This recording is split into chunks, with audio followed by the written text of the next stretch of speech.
18 जनवरी 1959 में हरियाणा के कस्बा जिले में उनका जन्म हुआ था। उनकी विशेष रुचि रही है संस्कृति के प्रति सभी को जागृत करना, वैदिक मूल्यों पर व्याख्यान करना, गौ आधारित प्राकृतिक खेती, योग उसका प्रिय विषय है।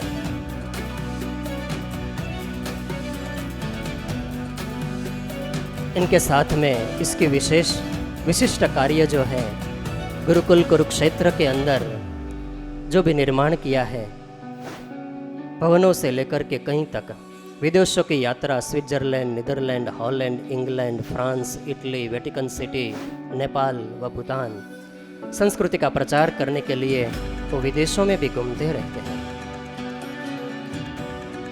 कई सारे सम्मान और पुरस्कार हैं, परंतु ये सारे सम्मान और पुरस्कार भी जिससे पुरस्कृत होते हैं और सम्मानित होते हैं, वैसे भव्य जिसका जीवन है, वे लेखक भी है, वे वक्ता भी है, और गुरुकुल दर्शन एवं स्वास्थ्य का अनमोल मार्ग, प्राकृतिक चिकित्सा जैसे स्वर्ग की सीढ़ियाँ, वाल्मीकि का राम, कुरुक्षेत्र की गौरवशाली इतिहास गाथाएं, सभी पुस्तकों के लेखक भी रहे हैं। जीवन का उद्देश्य एक ही है, वैदिक संस्कृति एवं परंपरा के प्राचीन गौरव को पुनः प्रतिष्ठापित करना। आइए, ऐसे सम्माननीय गवर्नर जब भी हमारे बीच में उपस्थित है, तभी एक बार ध्वनि तालियों से हम उसका अभिवादन करेंगे। ओम विद्यां च यस्तद्वेदो भयं सः अविद्या मृत्युं तीरत्वा विद्यया अमृतमश्नुते। ओम शांति शांति शांति। जय स्वामी नारायण।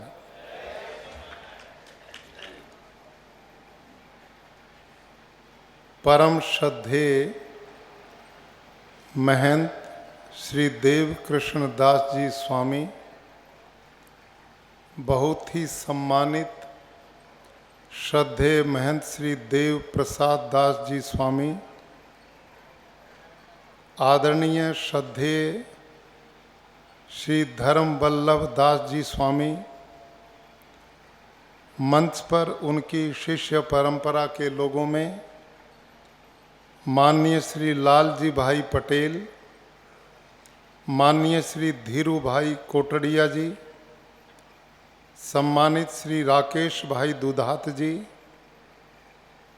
मेरे सभी श्रद्धास्पद संतगण और इस संतों के प्रति अपनी अपार श्रद्धा रखने वाले सभी सम्मानित आदरणीय बुजुर्गों, युवा बंधुओं, श्रद्धामयी माताओं, बहनों और यहाँ के प्यारे विद्यार्थियों,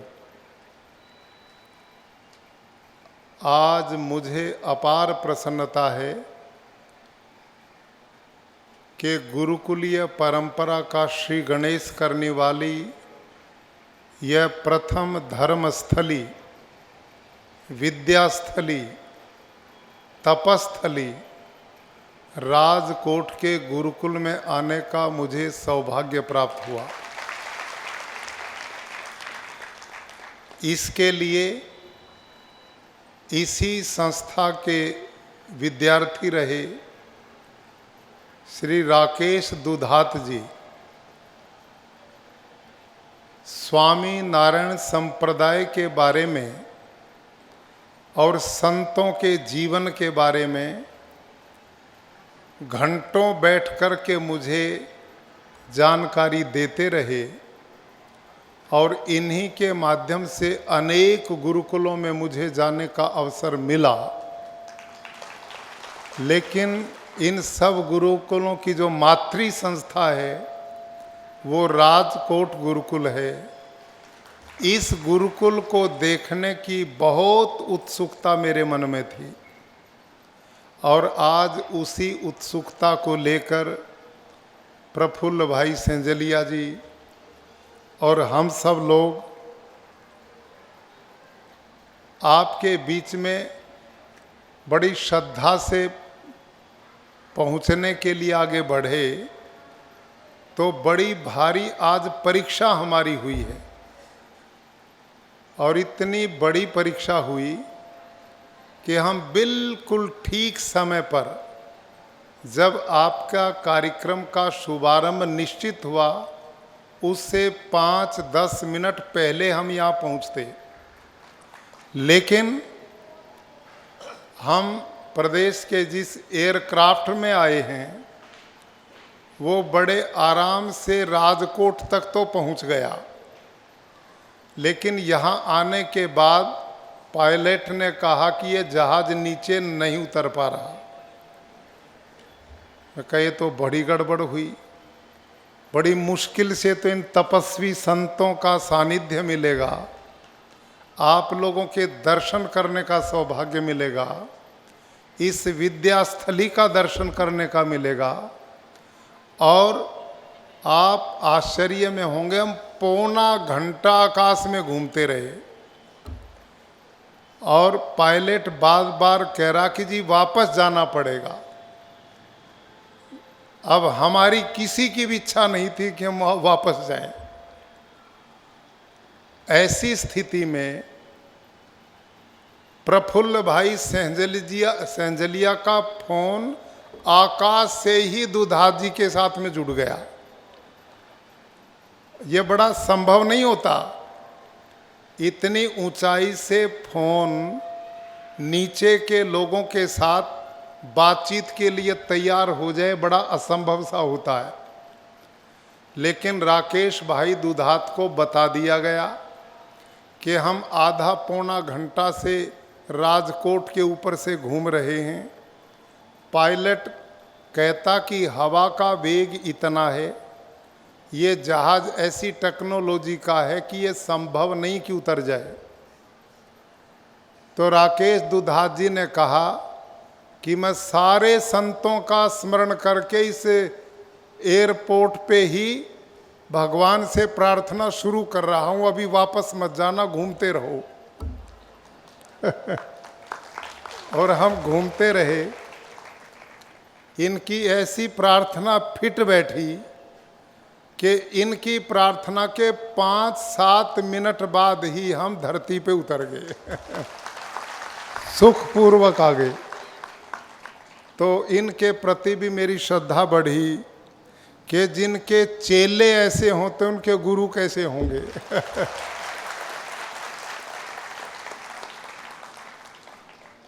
कहते हैं ना, जब किसी बर्तन में चावल पकाने के लिए डाले हों और चावल पके हैं या नहीं, यह देखने के लिए सारे चावल नहीं देखने पड़ते, ऊपर से 2-4 देखने पड़ते हैं। उन्हीं से पता लग जाता है कि ये पके हैं या नहीं पके हैं। तो आज मैं अनुभव करता हूँ कि मंच के ऊपर इन महाराज संतों की तपश्चर्या में, इनके सानिध्य में, इनके वात्सल्य में, इनकी गुरुकुलीय परंपरा में त्रिमूर्ति हमारे बीच में मंच पर बैठे हैं।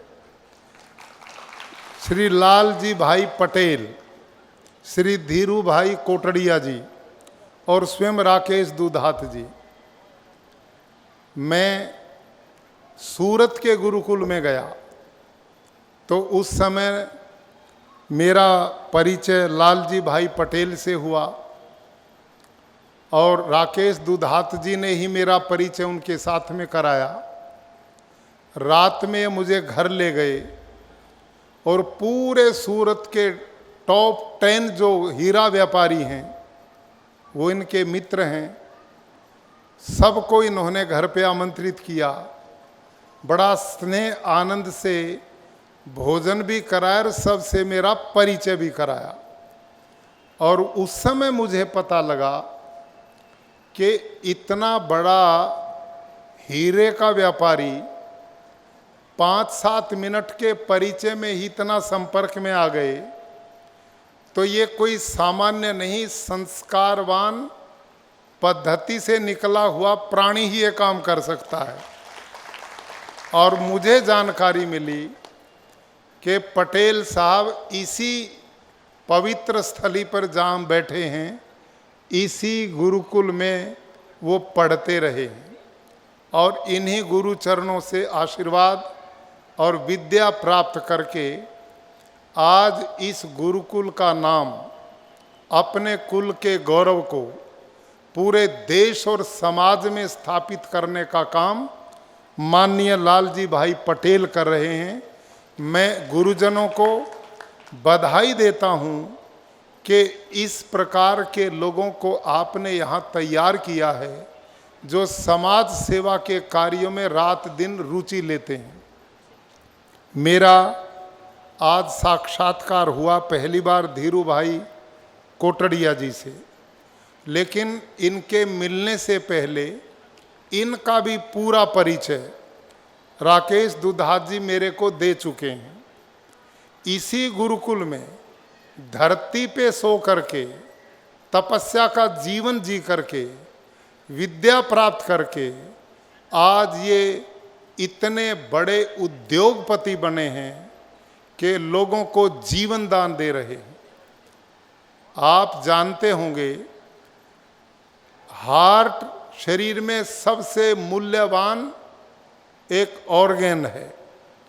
हार्ट गड़बड़ा जाता तो आदमी विदाई ले लेता है। अब तक हार्ट का ऑपरेशन कितना कठिन था, गरीब के लिए संभव ही नहीं था कि वो अपना इलाज कर पाए, लेकिन इस गुरुकुल के संस्कारों ने, इन गुरुओं के आशीर्वाद ने उनको वो प्रेरणा दी, योग्यता दी कि उन्होंने जो स्टंट गरीब के से बहुत दूर था, आज वो आम नागरिक के लिए सुलभ कराने का काम किया। ऐसे कोटड़िया जी को मैं बधाई देता हूं। और ये राकेश भाई दुधात मुझे पूज्य स्वामी जी के संपर्क में नीलकंठ धाम में मिले। नीलकंठ धाम में आदरणीय कैवल्य स्वामी जी बड़े युवा सन्यासी हैं, बहुत प्रतिभावान हैं। पूज्य स्वामी जी की महानता है कि उन्होंने जब प्राकृतिक खेती के मेरे मिशन को इस रूप में देखा कि ये किसान की, खेडूत की भलाई का काम है, गौ माता के कल्याण का कार्य है, पर्यावरण को बचाने वाला है, पानी को बचाने वाला है, जमीन की उर्वरा शक्ति को बचाने वाला है, लोगों के स्वास्थ्य को बचाने वाला है और खेडूत की आय को डबल करने वाला है, तो पूज्य स्वामी जी ने कैवल्य स्वामी जी को प्राकृतिक खेती के लिए समर्पित कर दिया। तो मैं ऐसे साधुओं को नमन करता हूं कि इतनी बड़ी श्रृंखला इन देव पुरुषों की उन्होंने समाज के लिए दी है। वहाँ जब मैं गया तो पहली बार मुझे राकेश दुधात जी वहाँ पर मिले। बातचीत इन्होंने करनी चाहिए। मैंने सोचा कि सामान्य लोग मिलते रहते हैं, जाते रहते हैं, क्या फर्क पड़ता है, लेकिन ये इतने धर्मनिष्ठ, इतने श्रद्धावान, इतने नम्र कि मैं इनसे बचता रहा, ये मेरे पीछे लगे रहे। मतलब वहाँ ऐसी स्थिति बनी कि जब हम सारा कार्यक्रम समाप्त कर चुके और भोजन के लिए बैठे तो इन्होंने वहाँ मेरे को काबू में कर लिया। पास में बैठकर पूरे स्वामी नारायण संप्रदाय की चर्चा, वहाँ गुरु गौशाला की स्थापना की बात, किस ढंग से हमारे तपस्वी संत काम करते हैं, ऐसा परिचय में आए कि उसी दिन वहीं से इनके द्वारा स्वामी नारायण संप्रदाय की बहुत बड़ी जानकारियां मुझे प्राप्त हुई। और जब व्यक्तिगत इनके जीवन को देखा कि समय पर उठना, ईश्वर का भजन करना, साधुओं के प्रति सम्मान का भाव रखना, लोक सेवा के कार्य में धन को लगाना, और हर समय एक ही चिंता जब मेरे पास बैठते कि आने वाली पीढ़ियों का निर्माण हम भारतीय जीवन मूल्यों के साथ कैसे करें, संस्कारवान युवाओं का निर्माण कैसे हो, जो इस देश की संस्कृति, सभ्यता, परंपराओं को जिंदा रख सकें। तो ऐसे लोग जो गुरुकुल राजकोट ने पैदा किए, और मुझे इन्होंने जानकारी दी कि इस गुरुकुल की लगभग 45 शाखाएं पूरे देश के अंदर हैं, और उन सभी शाखाओं में ये तपस्वी संत अपना जीवन लगाकर भावी पीढ़ी के निर्माण में लगे हुए हैं। तो मुझे बहुत संतोष हुआ। भाइयों और बहनों, मैं स्वयं गुरुकुल में पढ़ा हूँ, और गुरुकुल में पढ़ने के बाद मैं भी गुरुकुल संचालित करता हूँ, और मेरा वो गुरुकुल राकेश दुधात जी देखने भी गए, देख करके भी आए। इस समय 4 गुरुकुल चलते हैं। एक गुरुकुल जो 1981 में मैंने संभाला था, 21 वर्ष की मेरी आयु थी, उसमें मैं प्रधानाचार्य बना दिया। इसलिए नहीं बनाया कि मेरी योग्यता बहुत होगी, इसलिए बनाया था कि वो बंद हो गया था, उसमें कोई बच्चे भेजता नहीं था, और बच्चे भेजता था तो वो आते थे जो सारी दुनिया के बिगड़े हुए होते थे। ऐसी विपरीत परिस्थिति में कोई साधन नहीं, कुछ नहीं था। 21 वर्ष तक मैं कंधे पर बोरी रखकर गांव-गांव में जाकर 5 किलो 10 किलो अनाज भीख में मांगता था, और उन बच्चों का पालन पोषण करता था। जब मैंने ये कहानी इन्होंने उस गुरुकुल में जाकर के देखी, राकेश जी ने, और मुझे बताया कि आदरणीय धर्म जीवन दास जी स्वामी, उन्होंने ऐसे ही मांग मांग करके इस राजकोट गुरुकुल की स्थापना की थी, और इस परंपरा में लगभग 1,75,000 युवाओं का निर्माण इन गुरुकुलों के द्वारा इस प्रदेश के बच्चों के लिए किया गया। कितना बड़ा मानव निर्माण का कार्य है। मैं कई बार बोलता हूं कि दुनिया में सबसे कठिन काम यदि कोई है तो वो मनुष्य निर्माण का काम है, और सबसे जरूरी काम है वो भी मनुष्य निर्माण का काम है। यदि मनुष्य सही अर्थों में मानव नहीं बना तो वही इस सारी धरा का विनाश का कारण बनता है। भाइयों और बहनों, परमात्मा ने इतनी सुंदर सृष्टि बनाई, पहाड़ बनाए, जंगल बनाए, समुद्र बनाए, नदियां बनाई, ये सारी प्रकृति उसने पैदा की, कितनी साफ सुथरी पैदा की थी। लेकिन आज इस दुनिया की जो स्थिति है, जो बदहाली है, वो किसी गाय भैंस ने नहीं की है, पशु पक्षी ने नहीं की है। जहां जहां इस समझदार आदमी के कदम पड़ते हैं वहीं तबाही हो जाती है। आप सोचो, पीछे कोरोना काल गया, इस कोरोना काल में लॉकडाउन लगा और सूचना आने लगी सारी नदियां साफ हो गई हैं, समुद्र के किनारे चमकने लग गए हैं, हवा शुद्ध हो गई है। सुना था कि नहीं आपने? क्यों हुआ वो? क्योंकि ये समझदार आदमी कुछ दिन के लिए घर में बंद कर दिए गए थे। बाकी प्राणियों के लिए तो लॉकडाउन नहीं था, आया ना? क्यों साहब? इस समझदार के लिए ही लॉकडाउन था ना। बाकी शेर, चीते, गधे, घोड़े, ऊंट, बकरी, पशु, पक्षी सब कुछ तो ओपन था ना। यदि इस धरती के विनाश में और भी सहायक होते तो उस कोरोना काल में, लॉकडाउन में सब जगह पवित्रता नहीं होती। इससे सिद्ध होता है कि मनुष्य यदि सही अर्थों में एक जिम्मेदार नागरिक बन जाए, मानवीय गुणों से परिपूर्ण हो जाए, उसमें दया, करुणा, सहनशीलता, परोपकार, सबके पवित्र सद्भावना हो जाए, तो ये सारी दुनिया में शांति स्थापना हो सकती है।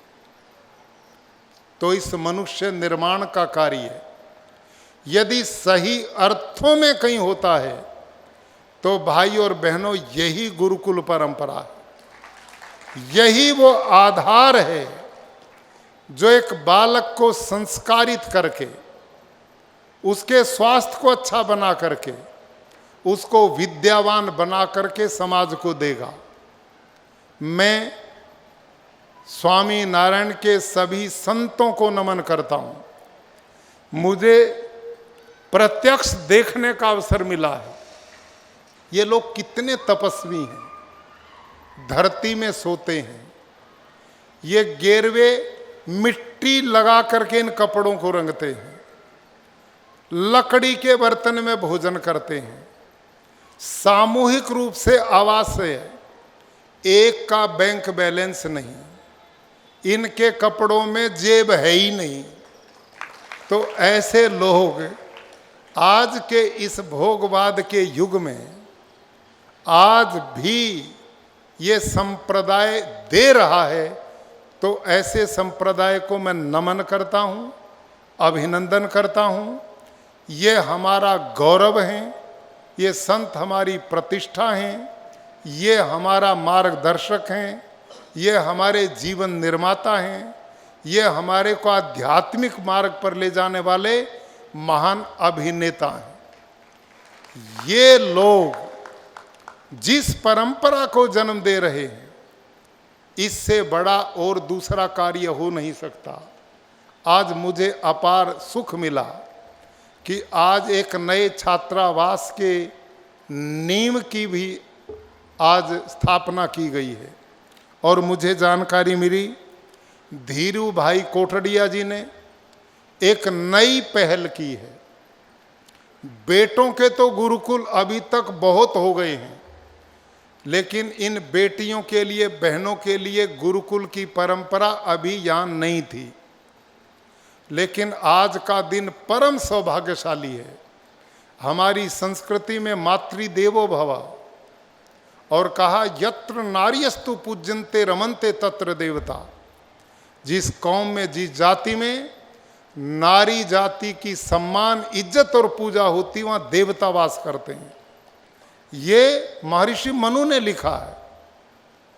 आज मुझे अपार प्रसन्नता है कि आने वाले समय में बेटियों के लिए भी अलग गुरुकुल स्थापित करने का निर्णय लिया गया है। तो हमारी बेटियां संस्कारवान होंगी, भारतीय जीवन मूल्य से युक्त होंगी, आदर्श गृहिणी बनेंगी, आदर्श बच्चों का निर्माण करेंगी, उससे उत्तम राष्ट्र का निर्माण होगा। तो ये कार्यक्रम, ये गुरुकुल पद्धति से संभव है। क्यों? क्योंकि यहाँ कुल की भावना है। आप समझिए भारतीय ऋषियों का चिंतन। प्राचीन भारत में ये कॉलेज, यूनिवर्सिटी, स्कूल ऐसे थोड़ा ही थे जो आज हैं। प्राचीन भारत में लोग पहाड़ों की कंदराओं में, वेद में लिखा है, उपभरे गिरिनाम संगमे च नदी नाम धिया विप्रो अजायत है, कि पहाड़ों की उपत्यकाओं में, नदियों के संगम पे, प्रकृति की गोद में गुरुकुल होते थे। और उन गुरुकुलों में ये संत, साधु, तपस्वी लोग इनके चरणों में जाकर माँ बाप अपने बच्चों को सौंप के आते थे। और जब गुरुकुल में बच्चे को सौंपने के लिए माता पिता जाते थे, तो ये गुरुजन लोग उस बच्चे को स्वीकार करके माँ बाप को एक आश्वासन दिया करते थे, और वह आश्वासन क्या था? ध्यान करना। वह आश्वासन होता था कि मैं उपनय मानो ब्रह्मचारिणम कृणुते गर्भमंता। कुछ शब्द होते थे प्राचीन भारत में, जैसे गुरुकुल, एक है पिता का कुल, ये है गुरु का कुल। पिता का कुल क्या है? उसमें माँ है, पिता है, एक आधी बहन है, दादा दादी है और बालक है। यह है पिता का कुल, छोटा कुल। और जब बालक 6 वर्ष का हो जाता था तो इस देश में कोई माता पिता अपने बच्चे को घर रख ही नहीं सकता था। राजकीय विधान था कि बच्चा का जब उपनयन संस्कार के योग्य हो जाए उसे तत्काल गुरुकुल में भेजते थे। वो है गुरु का कुल। वो कुल कैसा है कि उसमें अनेक भाई हैं, अनेक धर्म के पिता रूप गुरु हैं, गौवें और विद्या उनकी मां है। छोटे कुल से निकालकर बड़े कुल में भेजना ताकि बच्चा महान संस्कारों का बन सके, ये गुरुकुल का सिस्टम होता था। और गुरु ऐसे बालक को स्वीकार करके माता पिता को कहता था कि ऐ मेरे अभिभावक, यदि तुमने मुझ में विश्वास किया है अपने बच्चे के जीवन के निर्माण का, तो मैं तेरे बच्चे को ऐसे संभाल करके रखूंगा। ध्यान करो, उपनय मानो ब्रह्मचारिणम कृणुते गर्भमंता। जैसे मां गर्भ को संभाल करके रखती है, जैसे मां के पेट में बालक पलता है, बच्चा भोजन नहीं करता गर्भस्थ, माँ के भोजन में उसका भोजन हो जाता है। गर्भस्थ बच्चा पानी नहीं पीता, माँ के पीने में उसका पानी पीना हो जाता है। गर्भस्थ बच्चा चलता नहीं, माँ के चलने में उसका चलना हो जाता है। उसके अंग अंग से जुड़ा होकर जैसे बच्चा सुरक्षित रहता है, ऐसे इस देश का गुरु माँ बाप को विश्वास देता था कि मैं तेरे बेटे को अपने गुरुकुल में, अपने आश्रम में ऐसे संभाल करके रखूंगा जैसे बालक माँ के पेट में निश्चिंत संभल करके रहता है। ये भारत की संस्कृति थी, ये हमारी गुरुकुलीय परंपरा थी। ये सोच के साथ इस देश में निर्माण होता था। और यहाँ से आगे गुरु और शिष्य आपस में बैठते थे, उपनयन संस्कार होता था, गुरु बालक के हृदय पर हाथ रखता था और बालक गुरु के हृदय पर हाथ रखता था और वेद का मंत्र बोल करके क्या बोलता था? मम व्रते ते हृदयम दधामि, मम चित्तम अनुचित्तम ते अस्तु, मम वाचमना एकमना जुषस्व बृहस्पतित्वा नियुक्ति मह्यम। अर्थात गुरु और शिष्य गुरुकुल में बैठ करके एक दूसरे के हृदय पर हाथ रख करके कहते थे, ओ बेटे, गुरु कहता था मानो भगवान ने तुझे मेरे लिए पैदा किया है, और शिष्य कहता था गुरुजी मानो भगवान ने आपको मेरे लिए पैदा किया है। हम दोनों गुरु और शिष्य, आज से आप मेरे धर्म के पिता हो और मैं आपका धर्म का पुत्र हूं। हम एक दूसरे के लिए जिएंगे। गुरु कहता था बेटा, जो मेरे पास है विद्या वो मैं तुझे आज देने का आश्वासन देता हूं। मैं अपने हृदय और चित्त को तुझे सौंपता हूं। ध्यान करो, हृदय में विचार उठते हैं, चित्त में विचार उठते हैं, हृदय में भावनाएं उठती हैं। और मानव जीवन में विचार और भावना सबसे मूल्यवान होती हैं। और वो जब गुरु शिष्य एक दूसरे से जुड़ करके करता है तो वहाँ किस प्रकार के संस्कारित महान जीवन के बालकों का निर्माण होगा, आप ये कल्पना कर सकते हैं। यही परंपरा प्राचीन भारत में, इस देश में थी।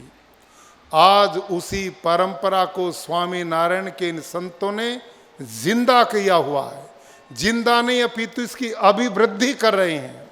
ये मानवता की सबसे बड़ी सेवा है।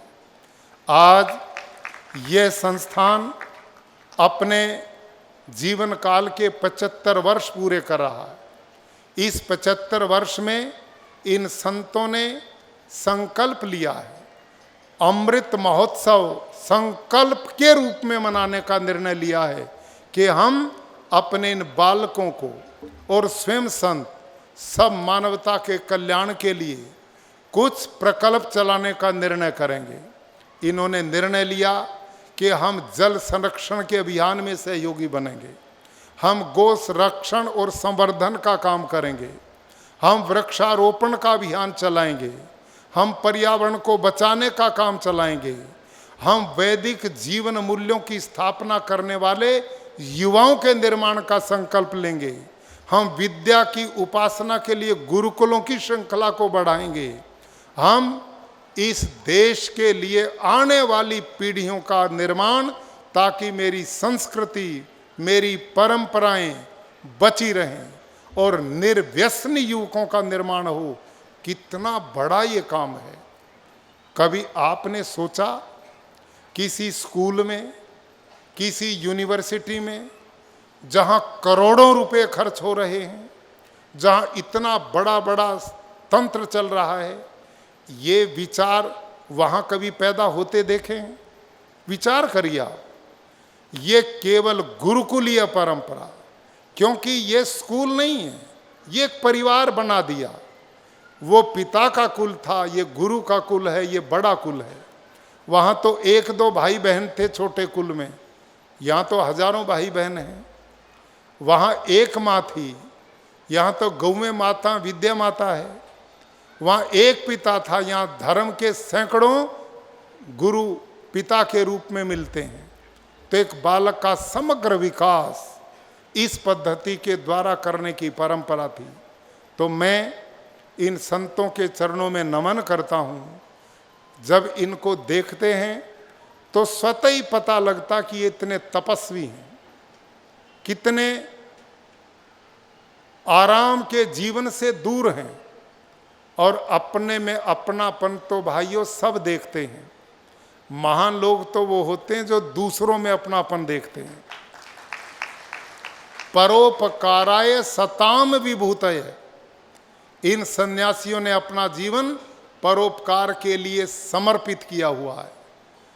आप सब सौभाग्यशाली हैं कि जिनको ऐसे तपस्वी संत गुरु मिले हों, जो आपके बालकों के जीवन का निर्माण, समाज के उत्थान का काम, भारतीय संस्कृति जीवन मूल्यों की स्थापना, अपनी परंपराओं को बचाए हुए हैं। वेद जो भारतीय संस्कृति के आधार स्तंभ हैं, उनसे पुरातन दुनिया की लाइब्रेरी में कोई ग्रंथ नहीं है, वही हमारी संस्कृति के मूल स्रोत हैं। ऐसे वेदों की पुनर्स्थापना करने का काम आप लोग इन छात्रों में कर रहे हैं, और इनमें भी प्राचीन भारतीय जीवन मूल्य आधुनिक शिक्षा के साथ जोड़ करके, ताकि ये बालक हर क्षेत्र में सफल और कामयाब इन त्रिमूर्तियों की तरह हों। अब ये तो 3 हैं, आपने तो 1,75,000 तैयार किए हैं। कितना बड़ा समाज सेवा की है, कितनी बड़ा उपकार का काम है। हम सब ने संकल्प लेना चाहिए कि इन पवित्र कार्यों के लिए जो धनवान हैं वो अपने धन के द्वार खोल दें, जो विद्वान हैं वो विद्या का दान दें, जो अन्नवान हैं वो अन्न का दान दें। मुझे भाई राकेश जी ने बताया, अभी पिछले दिनों कोरोना की महामारी फैली, इन संतों ने इस गुरुकुल को उन लोगों की सेवा के लिए खोल दिया। जग जगह भोजनालय संचालित हो गए, न जाने कितने लोगों के लिए भोजन की व्यवस्था का काम किया, दवाइयों की व्यवस्था का काम किया। ये है असली जीवन, असली मानवता का आदर्श। तो ये सब इस गुरुकुलीय प्रणाली के द्वारा संभव है। मैंने पिछले दिनों यहाँ अनेक कार्यक्रम के साथ प्राकृतिक खेती का अभियान चला है, ताकि प्रदेश की भूमि की उर्वरा शक्ति बढ़े, देसी गाय का संवर्धन हो सके, पर्यावरण बचे, लोगों का स्वास्थ्य बचे। उस सारे मिशन में आदरणीय डॉक्टर कथीरिया जी हमारे बीच में बैठे हैं। ये डॉक्टर हैं, लेकिन भारतीय संस्कृति के जीते जागते नमूने हैं, गौ माता के लिए समर्पित हैं। ऐसे भले लोग इस गुरुकुल के संपर्क का ये परिणाम है। मैं जानता हूं आप जितने महानुभाव यहाँ बैठे हैं, इन संतों के प्रेरणा से प्रेरित हैं, और इनमें से जो रेंज निकलती है वो आप सब के लिए बहुत बड़ी प्रेरणा देती हैं। आप सब राष्ट्र की पूंजी हैं, समाज के वो लोग हैं जो इस समाज को अच्छा बनाने में संकल्पित हैं। आओ आज के दिन इस अमृत महोत्सव पर हम संकल्प लें कि इन संतों का जो प्रदर्शित मार्ग है, गुरु महाराज ने जो जन्म पत्री में उपदेश दिए हैं, वो जो जीवन को कल्याण करने वाले हैं, इन्हीं पर अपने जीवन को चलाते हुए इस गुरुकुल परंपरा को जिंदा करें, इसका संवर्धन करें। जितना ये बढ़ेंगे उतना कल्याण मानवता को होगा। सबसे बड़ा दान विद्या का दान होता है। विद्या से बड़ा दान दुनिया में कोई नहीं माना गया है, क्योंकि एक बालक को शिक्षित करते हैं, संस्कारवान बनाते हैं, विद्वान बनाते हैं, वो पूरे परिवार को बनाता है। परिवार से समाज बनता है, समाज से राष्ट्र बनता है, राष्ट्र से विश्व का कल्याण होता है। ये काम संतों के द्वारा चल रहा है। आज ये छात्रावास का निर्माण हो रहा है। भाई मैं तो ना कोई उद्योग चलाता, मैं तो इन महाराजों की तरह भिक्षावृत्ति करके गुरुकुल चलाता रहा हूँ, तो धनवन तो मेरे पास में है नहीं, लेकिन सुदामा के तंडुल स्वीकार करके इस छात्रावास के लिए 5,51,000 रुपये मैं भी इसमें थोड़ी सा योगदान करूँगा। मुझे विश्वास है कि ये संतगण उसे थोड़ा स्वीकार करेंगे और बड़ी कृपा आप लोगों ने विचार सुने। मैं सभी संतन के चरणों में पुनः अभिवादन करते हुए अपनी बात समाप्त करता हूँ। धन्यवाद।